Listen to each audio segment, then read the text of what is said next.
Hello friends, నేను రాజు గారు. తప్పుడు తమ్నెల్స్ ఇవి సెలబ్రిటీలకు ఒక శాపంగా మారిపోయాయి. వాళ్ళు యూట్యూబ్లో ఎవరికైనా ఇంటర్వ్యూ ఇవ్వాలన్నా కూడా ఇవాళ భయపడే పరిస్థితి. ఎందుకంటే వాళ్ళు ఏ తప్పుడు తమ్మునేలు పెడతాడో తెలియదు. వాళ్ళ ఇంటర్వ్యూ ఒకలా ఉంటుంది, ఆ తమ్మునేలు మరోలా ఉంటుంది.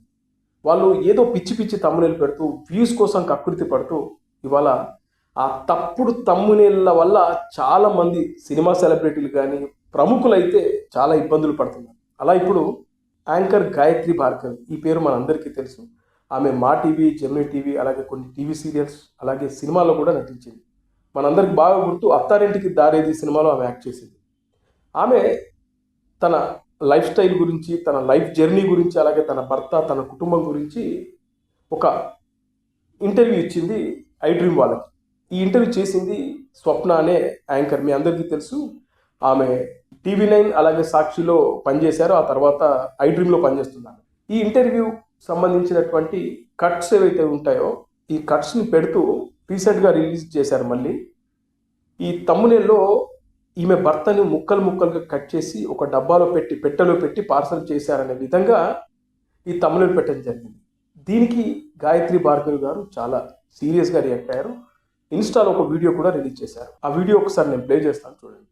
ఇవాళ ఒక misleading information and defamatory in nature and false information ఎలా చూపిస్తారు యూట్యూబ్ లో అని చెప్పడానికి నేను ఇక్కడ ఉన్నాను. నేను ఒక ఇంటర్వ్యూ ఇచ్చాను ఐ డ్రీమ్ మీడియా వాళ్ళకి, అండ్ స్వప్నాక పిలిచారని చాలా ప్రేమగా వెళ్లి చేసి వచ్చాను. చాలా బాగా జరిగింది. అయితే అది టెలికాస్ట్ అయిన తర్వాత మా ఆయన ఆర్మీ ఆఫీసర్, ఆయనకున్న వేదన, మాకు జరిగిన ఒక ఇన్సిడెంట్ విత్ సోల్జర్ చెప్పి చాలా బాధపడ్డాను. అండ్ చాలా సెన్సిటివ్ ఇష్యూ అది ఏం చేశారంటే ఆ ఏడుపువి అవన్నీ పెట్టేసి ఫోటోగ్రాఫ్స్, ఆ ఇన్సిడెంట్స్ అన్ని పెట్టేసి ఇగో ఇలా రాశారు. ఏం రాశారంటే థంబ్నెయిల్, ఆయన మంచులో కూరుకుపోయి అక్కడే చనిపోయారు, బాడీని ముక్కలుగా చేసి చిన్న డబ్బాలో ఇంటికి పంపించారు, రాత్రుళ్ళు నిద్ర పట్టేది కాదు. This is what they put. మా ఫ్యామిలీ ఫొటోస్, నా ఫొటోస్ అన్ని పెట్టి, అంటే చాలా misleading information of an army officer and his wife ఇలా జరుగుతోంది. So what you think about this Vikram? నా ఆయన పక్కనే ఉన్నారు. This shows their respect for the army. I'm sorry Vikram. Is that the respect we give for the army? Army కాదు, చాలా మంది interviews ఇస్తున్నారు కదా, వాళ్ళది కూడా ఇలాగే రాంగ్ థంబ్నెయిల్స్, మిస్లీడింగ్ థంబ్నెయిల్స్ పెట్టినారు, defamatory in nature. So I would like to ask I Dream Media, ఎందుకు మీరు ఇలా చేస్తున్నారు? ఇదే కాదు, చాలా మీడియా హౌసెస్ ఇలాగే చేస్తున్నాయి. ఎందుకు ఇలా చేస్తున్నారు? వై? నేను సప్నాక్క ఆల్రెడీ చెప్పాను, 2 times డిలీట్ చేశారు, మళ్ళీ ఇలాగే జరుగుతుంది. సప్నక్క ఏంటి గోల మనకి? అయితే గాయత్రి భార్గవి వీడియోకి రెస్పాండ్ అయినటువంటి యాంకర్ స్వప్న, ఆమె కూడా ఒక వీడియో రిలీజ్ చేసింది. అది కూడా ఒకసారి ప్లే చేస్తా, చూడండి. హలో ఎవ్రీవన్, నేను మీ జర్నలిస్ట్ అండ్ యాంకర్ స్వప్నని. Gayatri Bhargavi, actor and anchor and my dear friend, ఒక వీడియో రీల్ పోస్ట్ చేశారు. It is indeed very very disturbing.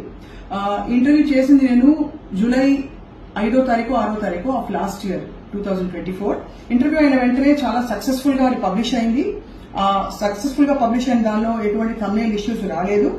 Beautiful interview Bhargavi అన్నా, నేను so many calls, thank you అక్క అని కూడా తను పెట్టారు వెంటనే. సో తన వీడియోలో రీల్లో చెప్పినట్టుగా interview went really well. But after that what happen, ఒక 2-3 వారాలకి ఇంటర్వ్యూ బాగా వెళ్తోందని చెప్పి అక్కడ టెక్నికల్ టీమ్స్ మల్టిపుల్ ఛానల్స్ లో, ఒకే గ్రూప్ లో ఉండే మల్టిపుల్ ఛానల్స్ లో పోస్ట్ చేయడంలో ఫాల్స్ థంబ్నెయిల్స్ పెట్టడం మొదలుపెట్టారు. వెంటనే గాయత్రి 2-3 సందర్భాల్లో నాకు చెప్పడం, నేను వెంటనే వాళ్ళకి యాక్షన్ తీసుకుని వెంటనే వాళ్ళని తీసేయమని చెప్పడం, వాళ్ళు తీసేయడం, మళ్లీ వారం 10 రోజుల్లోగా అటువంటిదే దాని దరిదాపులో ఉండే ఇంకో థంబ్నెయిల్ అప్లోడ్ చేయడం, ఇలా జరుగుతూ వచ్చింది. ఇప్పుడు నేను ఐ డ్రీమ్ మీడియాలో పనిచేయట్లేదు. ఈ సంస్థ నుండి నేను మానేశాను. కారణాలు అనేకం. బట్ ఫస్ట్ అండ్ ఫార్మోస్ట్ ఏంటంటే, ఈ సంఘటన కేవలం గాయత్రి భార్గవ్ గారి ఇంటర్వ్యూకి మాత్రమే పరిమితం కాదు.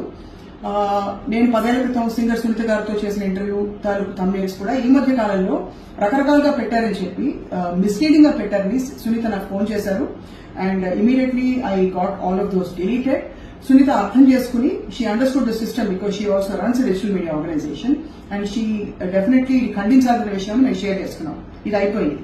వీటన్నిటితో పాటు రీసెంట్ గా నా ఫ్రెండ్ ప్రేమ కూడా నాతో షేర్ చేసుకున్నారు that in group called voice of women, that తను ఎప్పుడో 16-17 సంవత్సరాల్లో చేసిన ఇంటర్వ్యూలో కూడా ఈ థంబ్నెయిల్స్ మార్చి కొత్త కంటెంట్ లాగా, కొత్త థంబ్నెయిల్స్ తో కొంచెం ఇలా అట్రాక్టివ్ గా చేయడానికి రకరకాలుగా పెట్టి మిస్లీడింగ్ గా పెట్టడం వల్ల తన గెస్ట్ కూడా తను అడుగుతున్నారని చెప్పి I just want clarify, freelance anchors కి, మీడియా జర్నలిస్ట్ కి ఎప్పుడు కూడా సంస్థలో ఇటువంటి అంశాల మీద, టెక్నికల్ ఇష్యూస్ మీద కంట్రోల్ ఉండదు. మంచి ఇంటర్వ్యూ చేసి సంస్కారవంతంగా గెస్ట్ తో మాట్లాడి వాళ్ళని ఇబ్బంది పెట్టకుండా పంపించిన వరకే మా చేతిలో ఉండే పని. The rest of it is the responsibility completely of the organisation. And I also want to finally re-clarify that I don't work for iDream Media anymore. Thank you all for watching this. ఈ 2 వీడియోలు చూసిన తర్వాత మీకు అర్థమై ఉంటుంది. అలాగే ఆమె భర్త కూడా వెనకాలే ఉన్నారు. ఆ తమ్మునేలో మాత్రం ఆమె భర్తను ముక్కలు ముక్కలుగా అంటూ వీళ్ళు పిచ్చి పిచ్చి తమ్మునేలు పెట్టి రిలీజ్ చేసినందుకు ఆమె చాలా ఎమోషనల్గా, అలాగే ఏంటి స్వప్నక్క ఇదంతా అంటూ ఆమె స్వప్న గారిని క్వశ్చన్ చేయడం, ఆ తర్వాత ఆమె కూడా రెస్పాండ్ అయ్యి ఆమె కూడా తను చెప్పడం, నేను ఇప్పుడు ప్రస్తుతానికి iDreamలో లేను, ఆ వీడియోని ఇప్పుడు రీసెంట్గా రిలీజ్ చేస్తూ ఉన్నారు ఖర్చు, దానికి నాకు సంబంధం లేదు, అయినా కూడా ఇలాంటి వీడియోలు పెట్టడం కరెక్ట్ కాదంటూ ఆమె కూడా కాస్త ఘాటుగానే రియాక్ట్ అయ్యారు. విషయం ఏంటంటే ఇవాళ చాలామంది సెలబ్రిటీలకు ఇదే పరిస్థితి. వాళ్ళు ఏదో యూట్యూబ్ ఛానల్కి వెళ్ళి ఇంటర్వ్యూ ఇస్తారు, వాళ్ళు ఇమ్మని ఒత్తిడి చేస్తారు, సరే మొహమాటంతోనో లేకుంటే సరే ఏదైనా సినిమాలకు సంబంధించిన ప్రమోషన్లో భాగంగానో వాళ్ళు ఇంటర్వ్యూలు ఇస్తారు. ఇచ్చిన తర్వాత వాళ్ళ ఇంటర్వ్యూకి సంబంధించినటువంటి విషయాలు ఏదో ఒక మంచి పార్ట్ తీసి, అంటే ఏదో మంచి కంటెంట్కి సంబంధించి ఒక తమ్మునేలు పెట్టిందంటే అర్థం, అసలు దానిలో లేని విషయాలను తీసుకొచ్చి వీళ్ళు తమ్మునేలు పెట్టి వీడియో రిలీజ్ చేస్తూ ఉన్నారు. ఇది చాలా చాలా చండాలంగా, భయంకరంగా తయారైపోయింది. అసలు కొన్ని ఛానల్స్ అయితే చాలా బరిదెగించిపోయారు. చూస్తే ఎవరైనా సినిమా సెలబ్రిటీలు కానీ, చిరంజీవి గారు, పవన్ కళ్యాణ్, లేదంటే జూనియర్ ఎన్టీఆర్, ఇలా సినిమా స్టార్స్కి సంబంధించి వాళ్ళకి సంబంధించిన ప్రీ రిలీజ్ ఈవెంట్లో వాళ్ళు మాట్లాడిన దానికి కూడా వాళ్ళు బూతులు తిట్టినట్టుగా కంటెంట్ను పెడుతూ జనాలకు పంపిస్తున్నారు. అది నిజమే అనుకున్న జనాలు కూడా, ఓహో చిరంజీవి బ్రహ్మానందాన్ని ఇలా తిట్టాడా అని చెప్పేసి ఆ వీడియో ఓపెన్ చేస్తారు, లేదంటే బ్రహ్మానందం మోహన్ బాబుని ఇలా తిట్టాడా అంటూ ఆ తమ్మునేలు పెట్టేసరికి ఆ వీడియో రిలీజ్ చేస్తారు. ఇలా దారుణంగా అంటే దారుణంగా తయారైన విషయం మీ అందరికీ తెలుసు. అయితే జనాలు కూడా ఇలాంటి నెగిటివ్ తమ్మునేల్స్ ఉంటేనే జనాలు వీడియో చూస్తున్నారు అనేది ఇది పచ్చి వాస్తవం.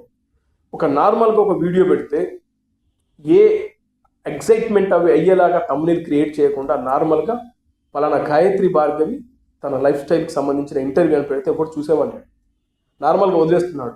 అదే ఆమె భర్తను ముక్కలుగా అని పెట్టేసరికి అది లక్షల్లో వ్యూస్ వస్తుంది. ఈ ఒకటే కాదు, సినిమా సెలబ్రిటీలకు సంబంధించినటువంటి అసత్య ప్రచారం, గాసిప్స్, ఉన్నవి లేని ప్రచారం చేస్తూ వాటికి తప్పుడు తమ్మునేలు పెడుతూ ముఖ్యంగా సెలబ్రిటీల జీవితాలతో ఆడుకుంటున్నారు. ఇది నిజంగా క్షమించరాని నేను. దీనిపైన యూట్యూబ్ కూడా ఇప్పటివరకు చాలా సందర్భాల్లో తప్పుడు తమ్మునేల్స్, మిస్లీడింగ్ తమ్మునేలు పెడితే చర్యలు తీసుకుంటామని చెప్పేసి వాళ్ళు ఎన్నోసార్లు వాళ్ళ టర్మ్స్ అండ్ కండిషన్స్లో వాళ్ళు చెప్పడం జరిగింది. అయినా కూడా వీళ్ళ ధోరణి మార్చుకోలేకపోతున్నారు. దీనివల్ల ఇవాళ యూట్యూబ్ అంటేనే జనాలకు విరక్తి చెందే పరిస్థితికి వచ్చింది. చిన్న యూట్యూబర్స్ ఇలాంటి తప్పుడు కంటెంట్, తప్పుడు తమ్మునేల్స్ పెడుతున్నారంటే వాళ్ళు వ్యూస్ కోసం కకృతి పడుతున్నారు అని అర్థం చేసుకోవచ్చు.